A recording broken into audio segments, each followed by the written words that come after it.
The lights of Manhattan bled into the glass walls of the 42nd floor, sharp reflections cutting across the polished oak of the boardroom table. The skyline glowed like a promise, but inside this room, shadows ruled.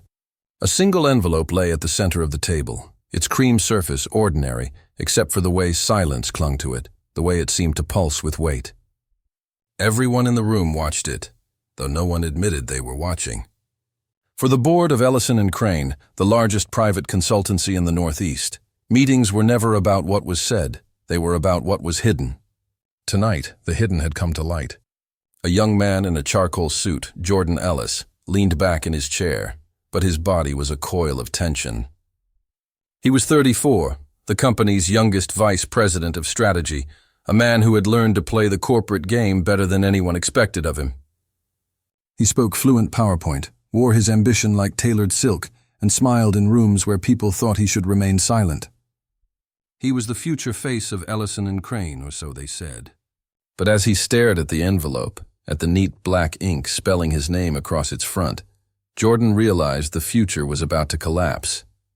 The quarterly board meeting had started like all others: revenue forecasts, polished presentations, the quiet thrum of self-congratulation.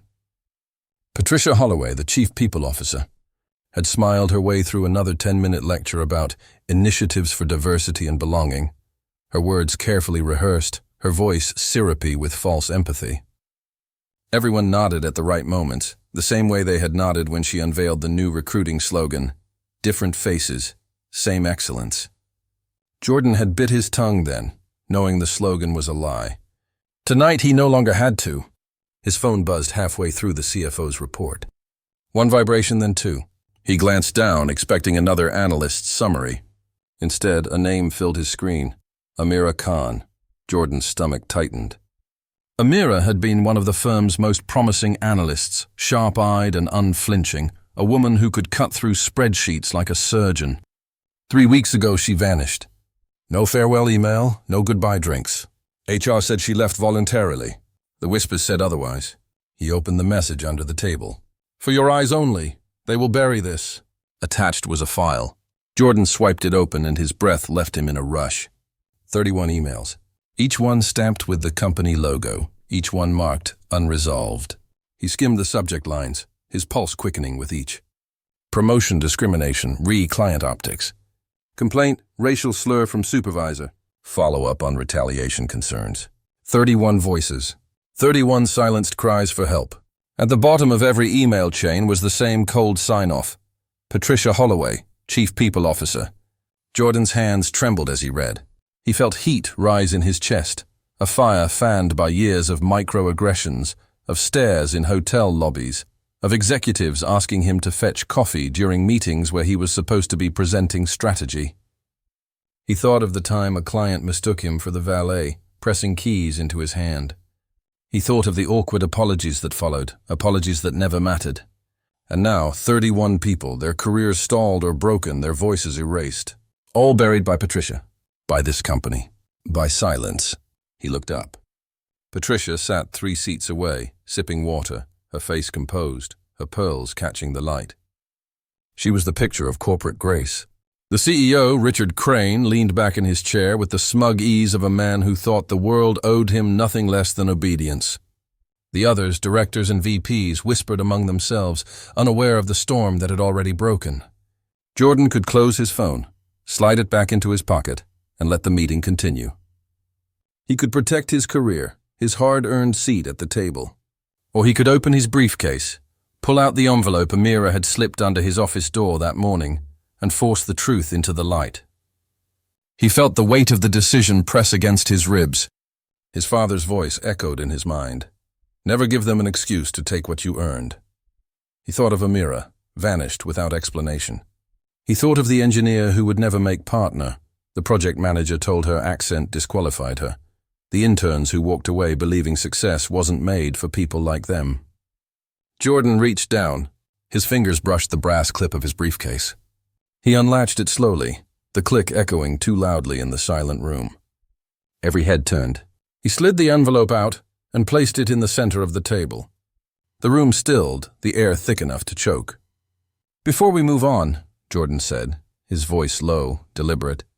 "There's something we need to discuss." The CEO frowned, his smile faltering. "Jordan, is this on the agenda?" Jordan met his eyes, steady. "It should have been." He pushed the envelope forward. Patricia's hand froze around her glass, her knuckles whitening. The directors shifted uneasily, curiosity and discomfort colliding in their expressions. Richard Crane opened the envelope with visible irritation, as though indulging a child's tantrum. He pulled out the stack of papers, glanced at the first page, and his face drained of color. Patricia's mask cracked. A flicker of panic passed over her eyes before she composed herself, sitting straighter, chin high. Richard flipped through the pages, his hands tightening with each one. Murmurs rippled across the table as the directors leaned closer, catching glimpses of the damning words. Racial slur, denied promotion, retaliation. One by one, the words landed like hammers. "What is this?"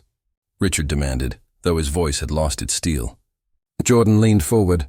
"These are 31 complaints sent to HR, all of them unresolved. All of them signed off by Patricia. All of them buried." A stunned silence fell. No one dared to breathe. Patricia's voice cut through, smooth but brittle. "This is a misrepresentation. HR reviews hundreds of cases every year.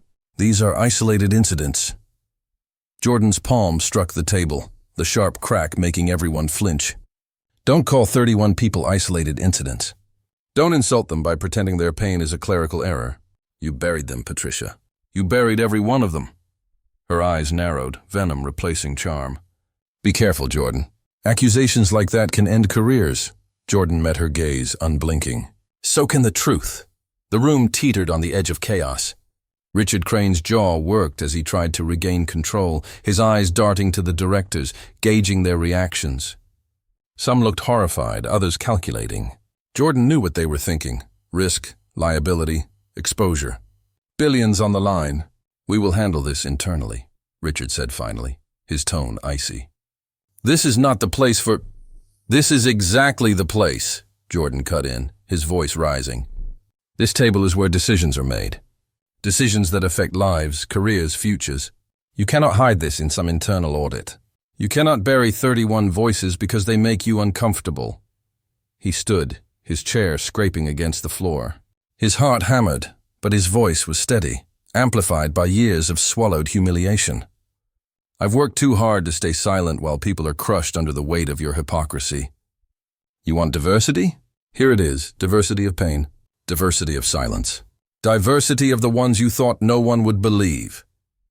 The director stared, caught between fear and something else, something like recognition. Patricia's facade crumbled further, her voice sharp. "You're out of line." Jordan took a step closer, his presence filling the room. "No, Patricia. For the first time, I'm in line. In line with 31 people you silenced. In line with every employee who's been told they're too different to lead, too foreign to belong. In line with the truth." He looked around the table, meeting each pair of eyes. "So the question isn't whether I'm out of line. The question is, are you?" The silence that followed was suffocating. No one moved. No one spoke. The envelope sat between them like a live grenade, its pin already pulled. And in that silence, Jordan Ellis knew. The war had begun. The boardroom erupted like a struck beehive, voices colliding in a storm of panic, denial, and half-formed strategies. Directors leaned over the oak table, papers rustling as hands grabbed at the documents, eyes scanning the damning words as though they could change if read quickly enough. Some whispered urgently to one another, their expressions tightening with every line they absorbed. Others sat frozen, unable to tear their gaze from the evidence. The illusion of control, of carefully choreographed corporate order, had shattered in an instant. Richard Crane slammed his palm against the table. "Enough!" His voice, once the unchallenged authority of Ellison Crane, carried less weight than it used to. Fear had crept in. His eyes darted to Patricia, who sat rigid, her nails digging into the water glass as if it were the only thing tethering her to composure. Her pearls no longer gleamed. They clung to her like chains. "Jordan," Richard said, his tone forced calm, "this is a sensitive matter. We appreciate your passion, but these documents, if they are authentic, must be handled discreetly." Jordan's laugh was sharp, humorless. Discreetly. 31 people begged for help. 31 careers were damaged. And you want discretion? He pointed toward the stack of papers in Richard's hands. That's not a scandal. That's a graveyard. Patricia's mask cracked fully. Those complaints were reviewed and found lacking merit. Half were fabricated, the rest exaggerated. HR doesn't have the resources to indulge every baseless grievance. Jordan's voice cut like glass. You mean you didn't have the will? You saw truth and decided it was inconvenient. A low murmur spread through the directors. The words baseless grievance had landed poorly. Patricia caught it too late. She straightened, her tone hardening, desperate to reclaim ground. You're making reckless accusations. If you understood the scale of HR operations, you would realize... Don't. Jordan's voice was sharp, commanding the room in a way that startled even him. Don't hide behind scale. Don't hide behind procedure. You chose to bury these complaints because acknowledging them would cost money, would cost prestige, would cost you your spotless performance bonuses. Patricia's cheeks flushed red. You think you're some kind of savior? You're an opportunist. You've been waiting for a chance to grandstand, to leverage race into power. This, she gestured at the documents, this is your stage. The words hung in the air like poison. Some directors shifted uncomfortably. Others stared at Patricia, their expressions darkening. Jordan let the silence hang for a moment before speaking, his voice low but resonant. If telling the truth about racism is grandstanding, then every one of those 31 people deserved a stage. You denied them one. You erased them. But not tonight, Richard tried to cut in, desperation creeping into his voice. Jordan, you need to understand, our shareholders, our clients, the press, if this leaks, it won't leak, Patricia interrupted quickly, seizing the opening. Because it ends here. These documents are confidential. If a single word leaves this room, legal action will follow. Jordan has breached trust, breached confidentiality. Jordan snapped his fingers. The sound was small, but it drew every eye. Slowly, deliberately, he pulled out his phone and placed it on the table. The screen glowed with a red light. Recording. This meeting is already documented, Jordan said, his eyes never leaving Patricia's. Gasps rippled around the table. Patricia's composure shattered. You can't. I can, Jordan said. And I did. You don't get to bury this in another closed-door session. You don't get to decide which lives are worth protecting and which are expendable. This is bigger than all of us. Richard's face turned ashen. Do you have any idea what you've done? The liability alone? The liability. Jordan barked a laugh. You're worried about liability when your company has been committing silent crimes for years. Liability doesn't scare me. Silence does. Patricia slammed her hands against the table, pearls rattling against her collarbone. You're finished, Ellis. You'll never work in this industry again. You'll be blacklisted from every board, every firm, every client that matters. You're burning your own future.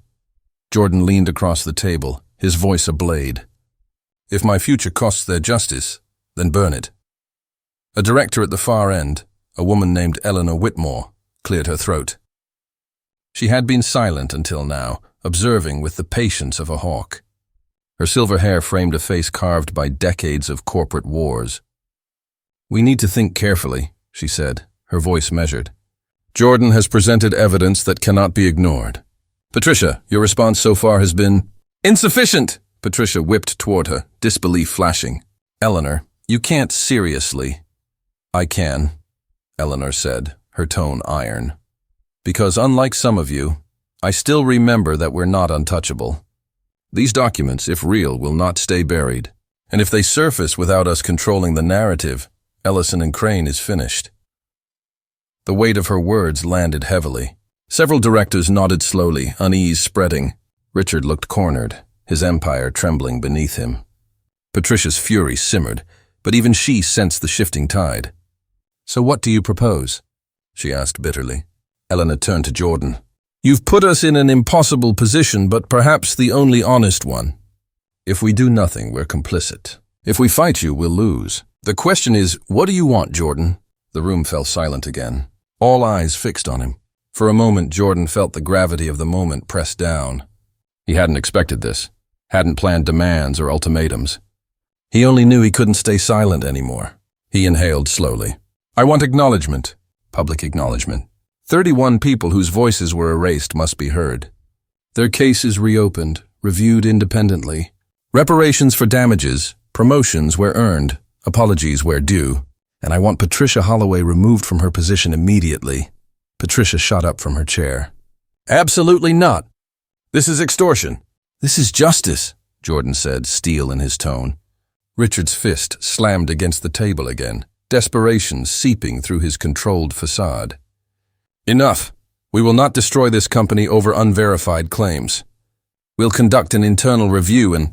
His words cut off as the boardroom doors burst open. A young assistant rushed in, pale and breathless, clutching a tablet. Mr. Crane, you need to see this. Richard snatched the device, irritation etched across his face. His expression crumbled as he read. What is it? Patricia demanded. Richard's voice was barely a whisper. The press. Someone leaked the documents, gasps erupted. Directors twisted in their chairs, panic spreading like wildfire. Eleanor's eyes narrowed. Leaked, already? The assistant nodded, trembling. The Times, the Post, even online outlets, they're all running the story. Hashtags are trending. Employees are already sharing screenshots. Patricia's face drained of color. She turned on Jordan, her voice a hiss. You bastard. You leaked them. Jordan shook his head, genuine surprise flashing across his features. Not me, and it was true. He hadn't leaked anything. Which meant Amira, or someone else, had outmaneuvered them all. Richard sank into his chair, the weight of collapse settling on his shoulders. We're finished, he muttered, his empire crumbling in real time. Patricia, trembling with rage, pointed a shaking finger at Jordan. This is your doing. You've destroyed everything. I'll see you ruined for this. Jordan straightened, the fire in his chest steady now, burning clean. No, Patricia. You destroyed everything the moment you decided 31 people didn't matter. All I did was open the door you tried to lock. The directors stared at him, some with fear, some with admiration, all with the dawning realization that the world outside this boardroom was already watching. For the first time, Jordan felt the balance of power shift, not to him alone, but to the truth. And in that truth, he saw both salvation and war. The storm hit faster than anyone could control. By the time Jordan left the 42nd floor that night, the city outside was already buzzing with headlines. News vans clogged the avenue below, reporters shouting questions at employees as they slipped out of revolving doors. The glowing billboards in Times Square carried ads for Ellison Crane's latest global campaign, but beneath them, smaller screens flashed breaking news banners. Racism scandal rocks consulting giant. 31 complaints ignored by HR. Diversity by design. Discrimination by reality. Jordan stepped into the lobby, his chest tight. The security guards, men who barely looked at him most days, shifted uneasily as he passed. One offered a faint nod, the kind that said, I saw the news, and I'm not sure whose side I should be on. Phones lit up in every hand around him. Employees staring at screens, their faces pale with shock or flushed with vindication. Conversations whispered, broke, reignited. He could hear fragments as he walked. I told you HR never did anything. If this is true, finally, someone said it. His reflection followed him in the glass walls. A lone figure in a dark suit, but he didn't feel alone. For the first time, the silence had cracked. Outside, the air was sharp with winter, but the crowd was hot with noise. Reporters swarmed the entrance, microphones thrust forward, flashes exploding. Jordan, did you leak the documents? Do you believe the CEO knew? Are you a whistleblower or a traitor to your company? He raised a hand, not to silence, but to steady himself. This isn't about me, he said, his voice carrying above the chaos. It's about 31 people who deserve to be heard. Tonight they will be. The cameras drank his words, beams of light searing his face. He pushed through the mob, heart racing, knowing every syllable was already live. Back in the boardroom above, Patricia Holloway sat hunched in her chair, her once perfect composure disintegrating. Richard Crane barked orders to his communications team, demanding statements, spin, denial. But the internet had no patience for their drafts. Hashtags spread like wildfire. Buried voices. Ellison exposed. Justice 31. By midnight, employees began posting their own stories. A black consultant described being told to tone down his look for client meetings.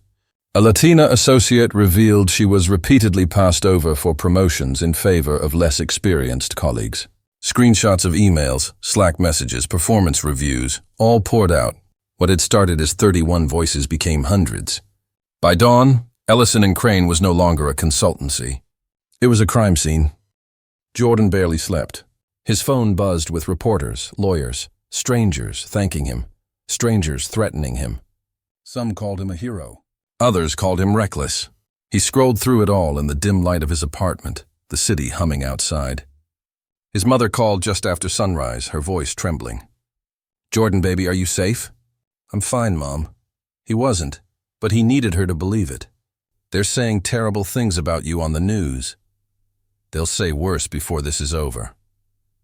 Silence on the other end, then her soft sigh. "Your father would be proud. He always told you, never let them silence you." Jordan swallowed hard. Pride was one thing. Survival was another. At 9 a.m., his company email blinked with a new message: suspension pending investigation. Effective immediately, Jordan sat back, staring at the words. It wasn't unexpected. He was the face of the firestorm now, too dangerous to be left in the building.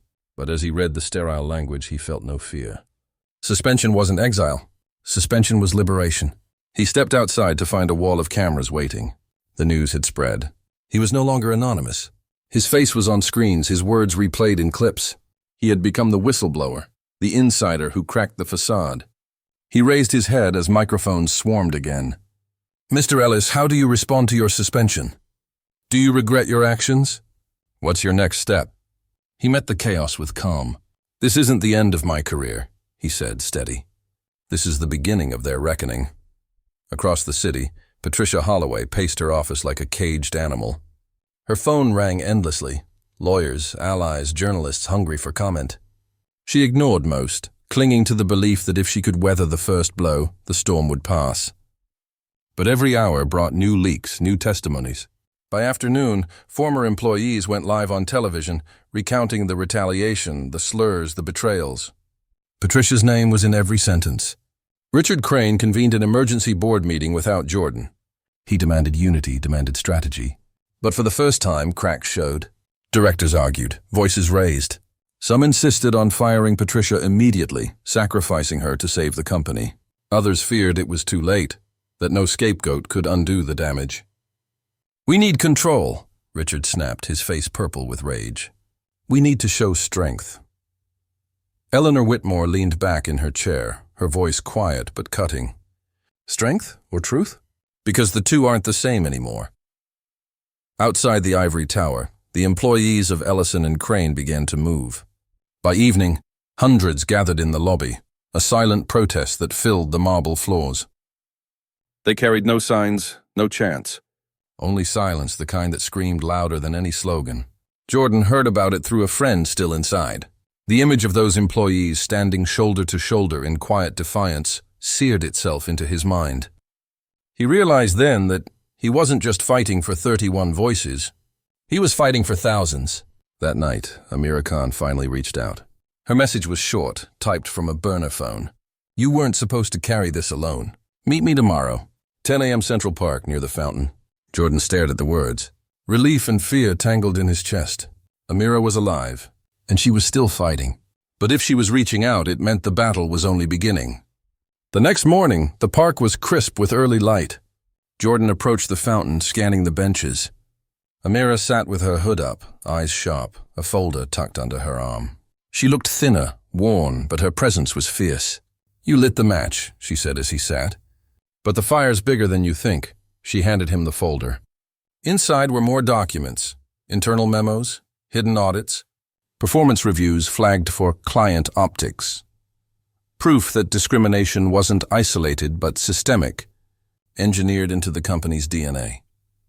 Jordan exhaled, the weight doubling. "Why me?" he asked. "Why give this to me?"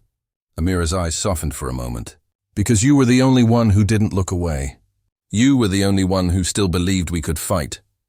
He closed the folder, heart pounding with the knowledge of what it meant. This wasn't just scandal. This was evidence of a machine built on silence, Amira leaned closer, her voice barely above a whisper. They'll come for us harder now. Patricia, Richard, they'll do anything to crush this. But if we stand together, if we push, we can break them. Jordan met her gaze, the fire in her eyes reflecting his own. For the first time, he didn't feel like a lone soldier. He felt like part of something larger, something unstoppable. As the fountain's water rose and fell behind them, Jordan Ellis realized he had crossed a line that could never be uncrossed. He was no longer a vice president. He was no longer just an employee. He was the voice of 31 buried complaints, now amplified into a chorus that could shake an empire. And Patricia Holloway, Richard Crane, and everyone complicit would soon learn. The voices they silenced had become a storm.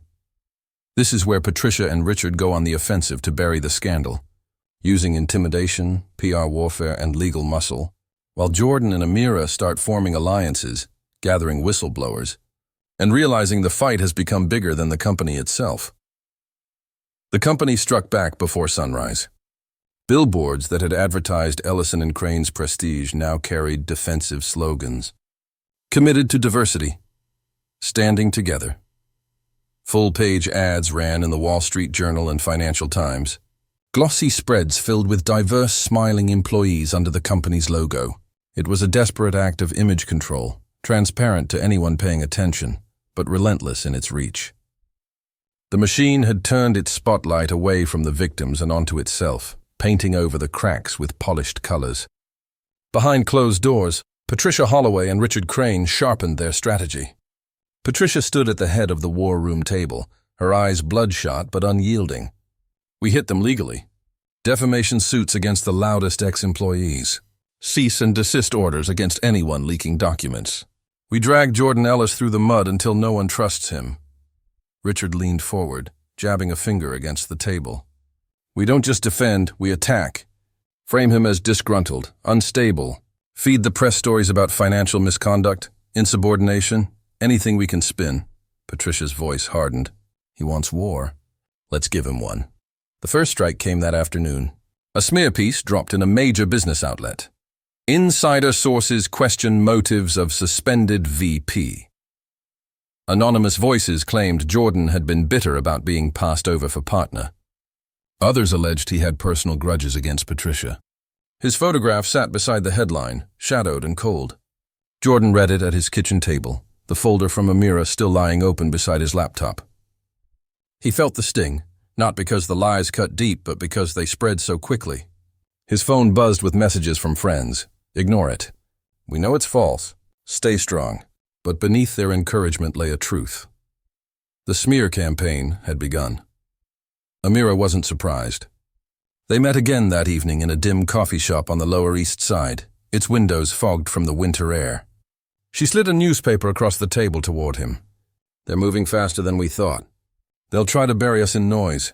Jordan rubbed his temples. How do we fight an empire with bottomless money? Amira's eyes lit with defiance. We don't fight alone. I've been talking to others, ex-employees, current ones. They're ready to step forward. Some already reached out after seeing you speak. This isn't just your burden anymore. Jordan looked up, studying her face. Exhaustion lived there, but so did fire. For the first time, he believed the company wasn't invincible. Over the next week, the resistance grew in secret.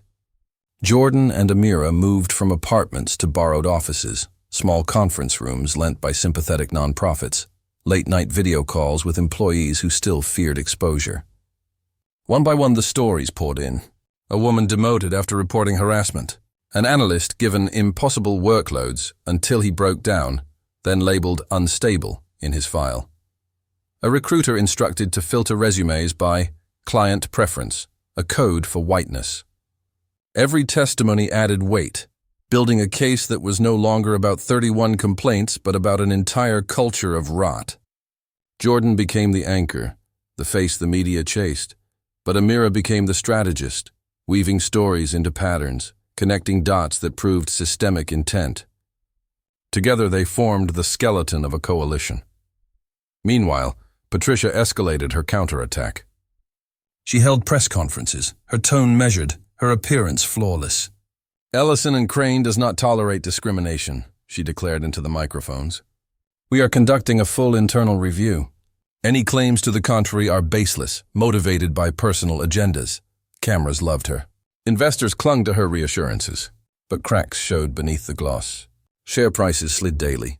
Clients pulled contracts, unwilling to be tied to scandal. And in every comment section, in every social feed, the hashtags outpaced her statements. Chakcha Justice 31 shall break the silence.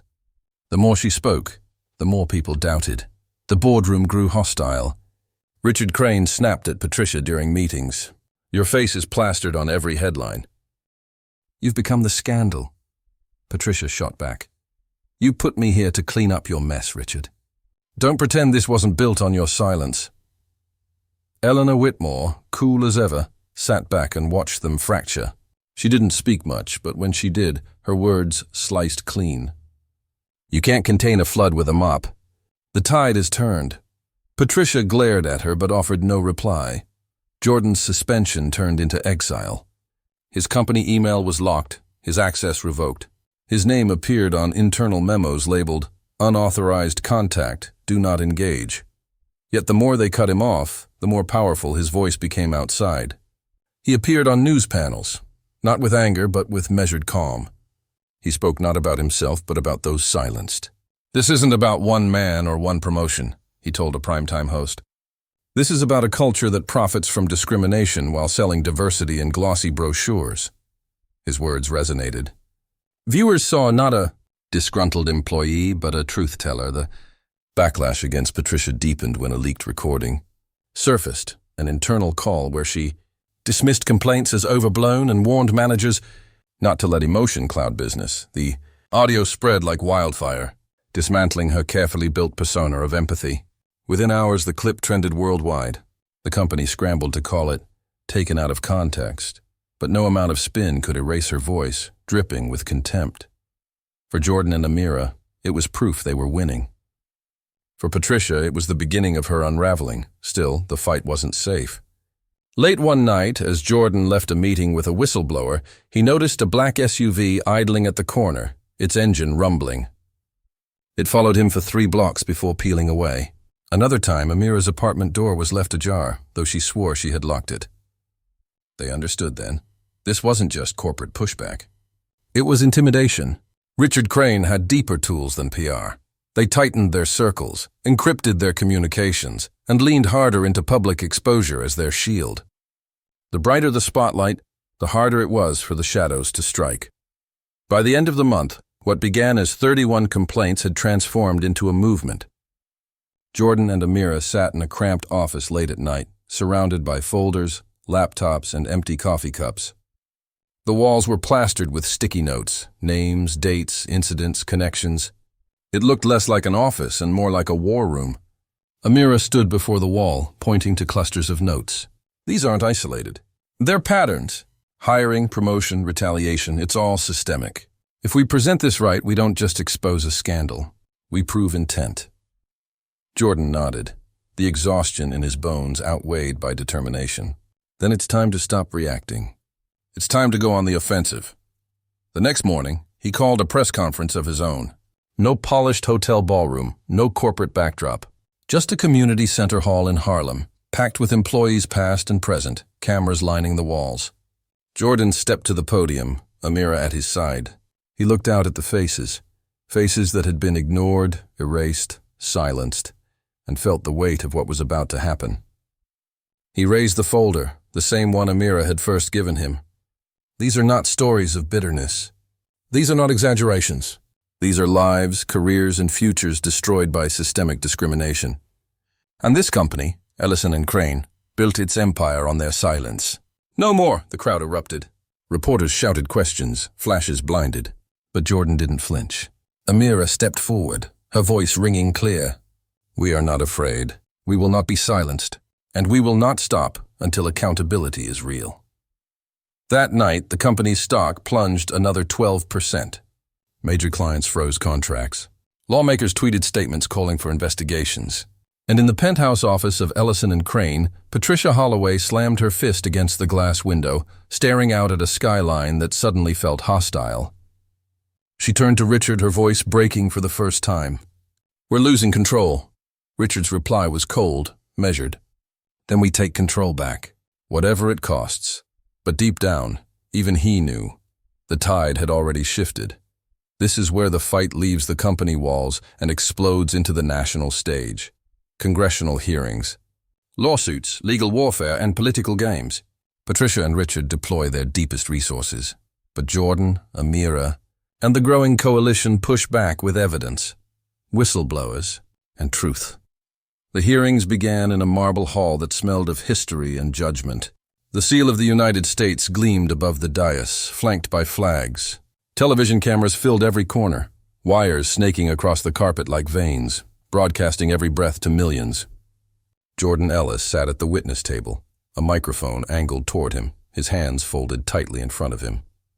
On one side sat Amira Khan, resolute, her folder of evidence bound with careful tabs. On the other sat civil rights attorneys, their faces carved with experience. Behind them, a row of 31 chairs remained empty, reserved for the voices who started it all. Some would appear, others were still too afraid. But their absence spoke louder than presence. The chairman's gavel cracked. This committee is convened to investigate allegations of systemic discrimination, retaliation, and fraud at Ellison Crane. The room buzzed with murmurs, the gravity of the moment pressing into the air. Patricia Holloway sat several rows back, immaculate in a navy suit, her eyes fixed on Jordan with a predator's patience. Richard Crane was absent, sending lawyers in his place. A ghost pulling strings from shadows. Jordan's prepared statement lay in front of him. But when the red light blinked on the microphone, he didn't look down. He spoke from memory, from fire. For years, Ellison Crane has sold itself as a beacon of diversity. But behind the slogans, behind the glossy brochures, lay a system designed to exclude, to punish, to silence. 31 official complaints were buried. Hundreds more went unfiled, because employees knew nothing would change. I sit here today not because I wanted this fight, but because silence became complicity. And I will not be complicit. The words hung in the air. Reporters scribbled furiously. Some lawmakers nodded, others remained stone-faced, but no one looked away. Questions followed, pointed, sharp, some hostile, some sympathetic. A senator from Texas leaned forward, his tone skeptical. Mr. Ellis, isn't it true you were suspended for misconduct?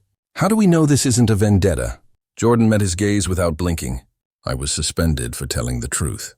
If speaking up against discrimination is misconduct, then the definition needs to change. The senator leaned back, unsatisfied, but the audience murmured approval. Amira followed, her voice steady, her evidence precise. She walked the committee through emails, memos, audits. Each document was a nail, each testimony a hammer.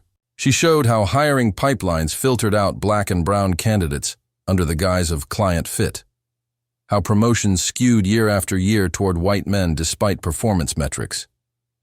How those who complained were sidelined, demoted, or pushed out.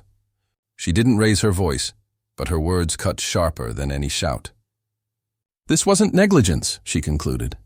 It was policy. Patricia was called next. Cameras leaned in, eager for the clash. She smiled with practiced warmth, her voice honey over glass. Ellison Crane is deeply committed to diversity. Any suggestion otherwise is mischaracterization. Yes, complaints were made.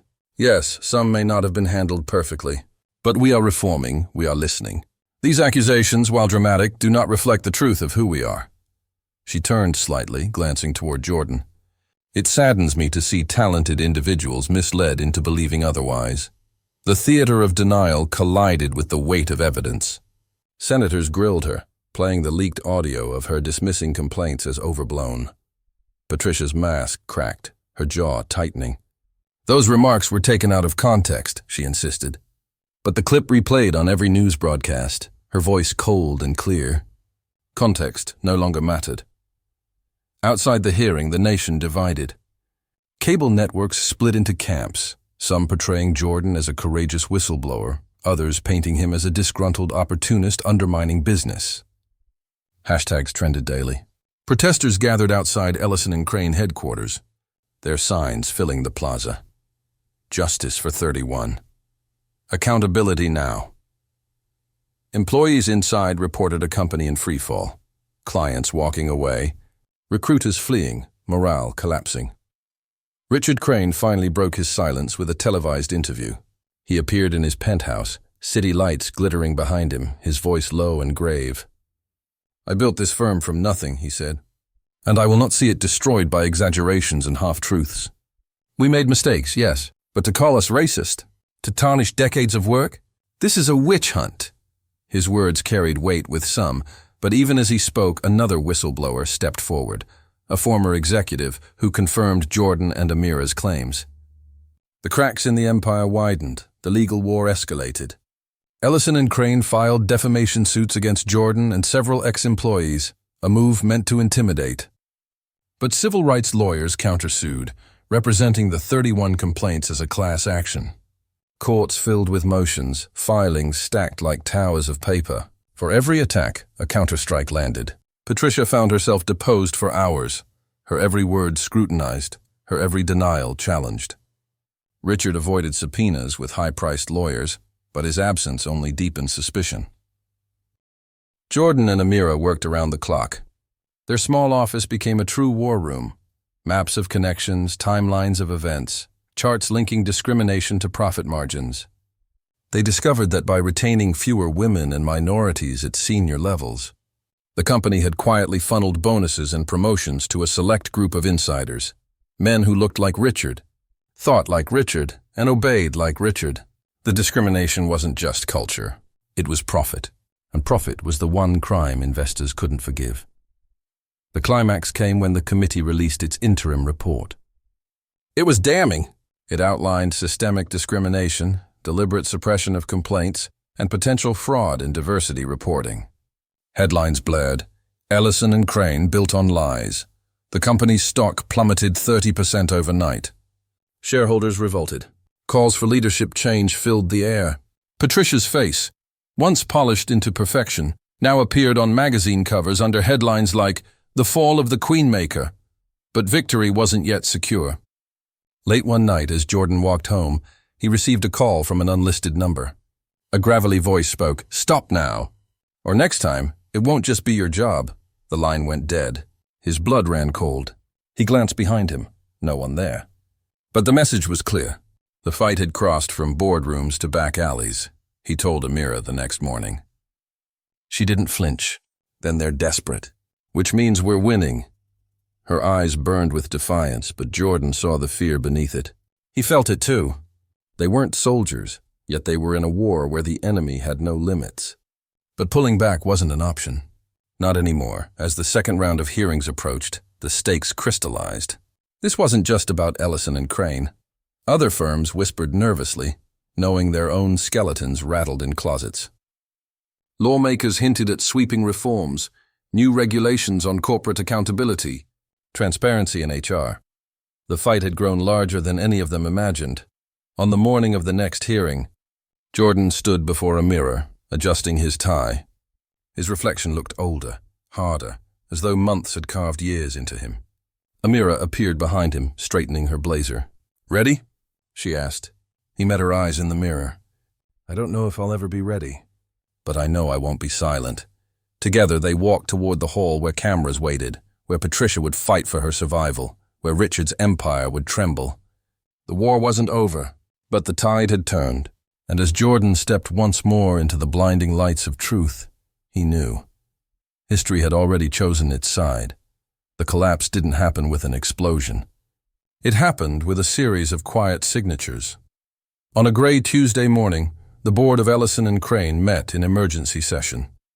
The room that once radiated wealth and power felt hollow, curtains drawn, lights too dim. The directors sat with folded arms and weary eyes. Patricia Holloway entered in her sharpest suit, every strand of hair pinned, every button fastened, but her confidence had curdled into brittle defiance. Richard Crane appeared via video feed, his face framed by the skyline of his penthouse. He looked pale, drawn, but still arrogant, as if the company's fall were a mere inconvenience.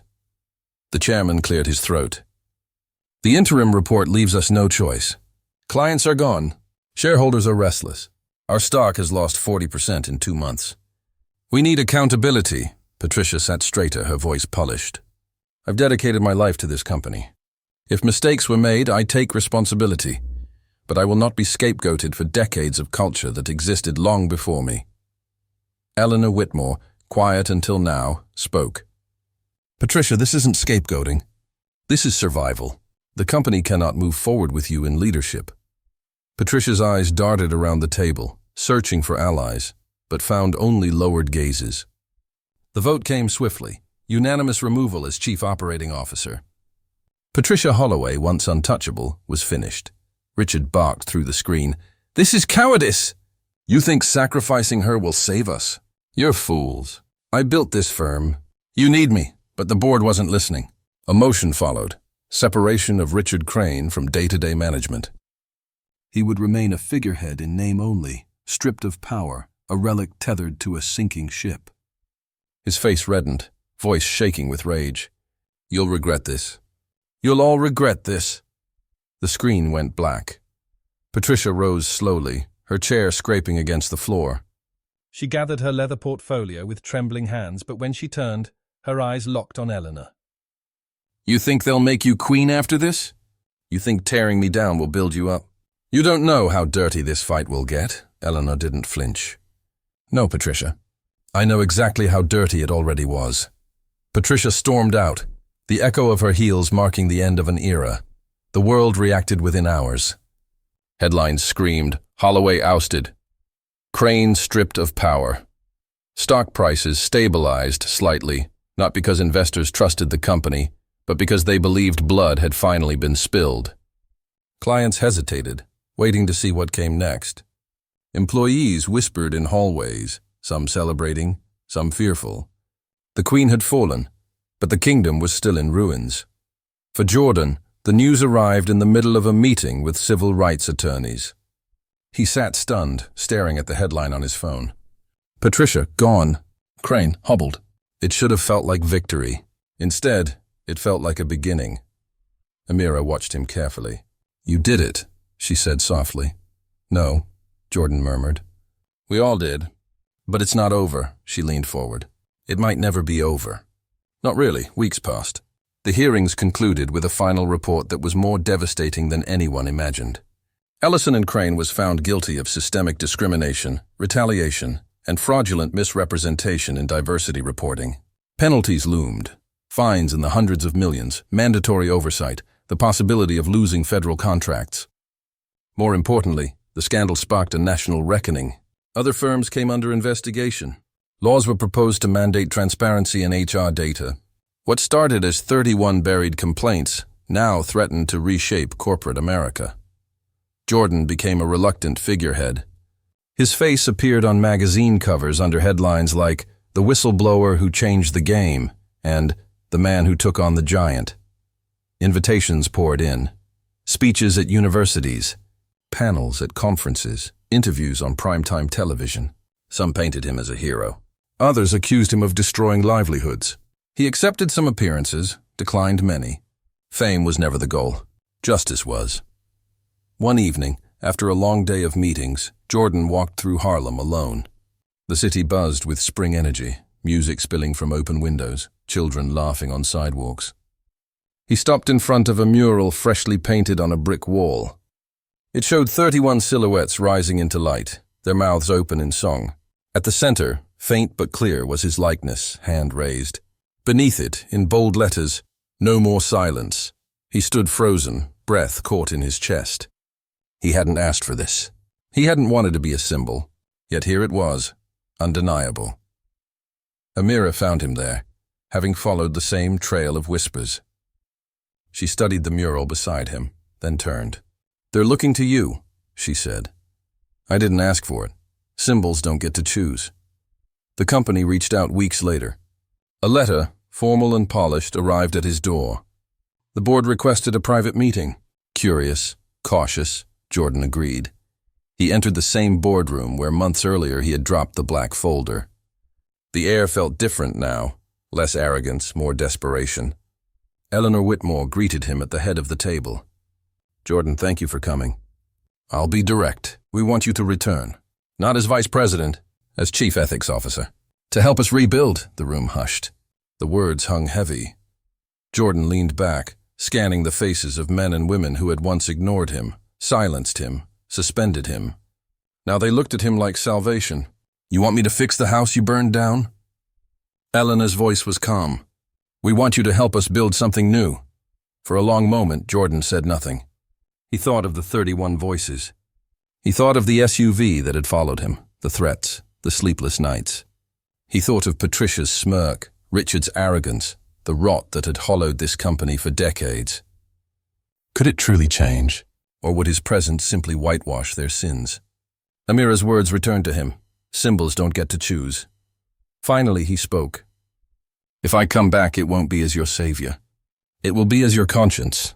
And if you think I'll protect you, you're wrong. I'll protect them, the ones you silenced. If that's what you want, then we'll talk. If not, this meeting is over." The board exchanged uneasy glances. Eleanor gave the faintest smile. "That's exactly what we want." Months later, Ellison Crane reopened its doors under new leadership. A watchdog committee oversaw every decision. Employees felt the shift. Slow, imperfect, but real. Some called it a new era. Others remained skeptical. Trust, once shattered, takes years to rebuild. Jordan accepted the role, but not the pedestal. He walked the halls with humility, listening more than speaking. Amira continued her work outside, founding a non-profit dedicated to corporate accountability. Together they remained allies, different paths, same fight. As spring turned to summer, Jordan sat once more in that marble lobby, sunlight flooding through the glass. He remembered the night he walked out, suspended, vilified, alone. Now employees nodded at him with respect, some with gratitude. A young analyst approached, nervous but determined. "Mr. Ellis," she said softly, "I just wanted to say thank you. Because of you, I stayed." Jordan smiled, the weight of the past months pressing and lifting at once. "Don't thank me. Thank the 31 who refused to stay silent." The analyst nodded, eyes shining. She walked away, leaving Jordan in the hum of the lobby. He looked around at the company he had nearly destroyed, the company he had nearly abandoned, and the company he was now helping rebuild. The fight wasn't over. It never would be. But for the first time, he believed in the possibility of change. And as he rose, stepping into the future, Jordan Ellis carried not the burden of silence, but the power of voices that had become a storm and a promise.